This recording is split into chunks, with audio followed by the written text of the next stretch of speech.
I have part of a plan. What percentage of a plan do you have? You don't get to ask questions after the nonsense you pulled on Nowhere. I just saved Quill. We've already established that you destroying the ship that I'm on is not saving me. When did we establish? Like 3 seconds ago! No, I wasn't listening. I was thinking of something else.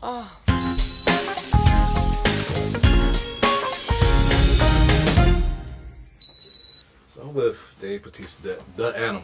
That was a big deal when you left the ring. I mean, the fans made a big deal out of it, and it was ultimately to chase this acting dream out here. So, so now that you've become a part of this big Marvel universe, was that satisfactory to you? Is that was your goal for this? You know, this is so much bigger than my goal ever was. I mean, this really was a blessing.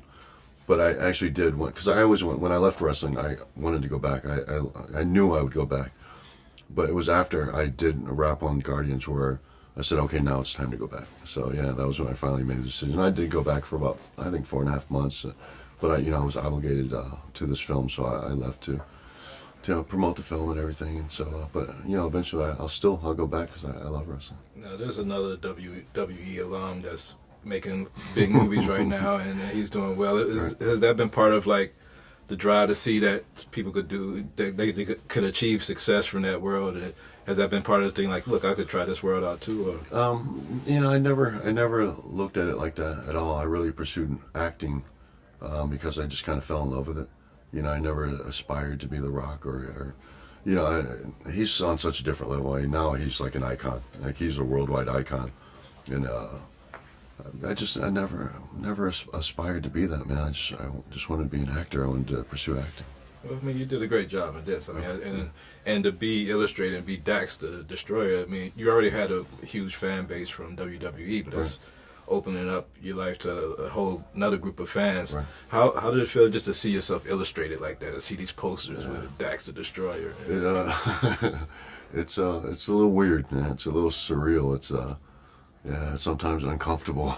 Yeah. Because it is. I mean, just being a part of this world and being part of something that's so big, it's just, it's a little overwhelming. I wasn't expecting it. I wasn't even looking for it.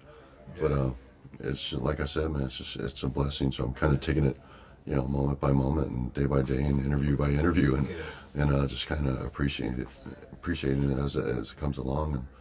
And, but yeah, I just never expected this to happen to me, man. Now you recently returned to the ring, and even though you've done all these great years behind the ring, it was met with a mixed fanfare of your return. Do you sympathize with LeBron James and kind of how fans could be both ways to the superstars that they love for their work already? Yeah, I mean, I hadn't thought of it along those terms, but yeah, I just don't get it, man. I don't get where, people got to pursue their dreams, man. You only got one life. I always tell people you got one life, and you gotta do what's best for you, man.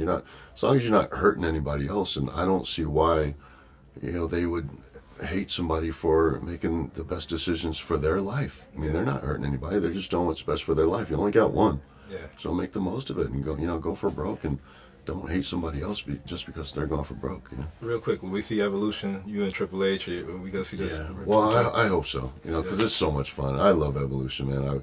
I didn't know we were gonna reunite this past time when I went back, and when they asked me if I would be interested in that, I was like, "Are you kidding me?" Because I would love to, and I hope we do someday. But I'd like to go back and do some more wrestling. WWE fans will love it, and Marvel fans are loving you here. I appreciate it. Thank you. You're watching Black Tree on TV, only on Soul of the South.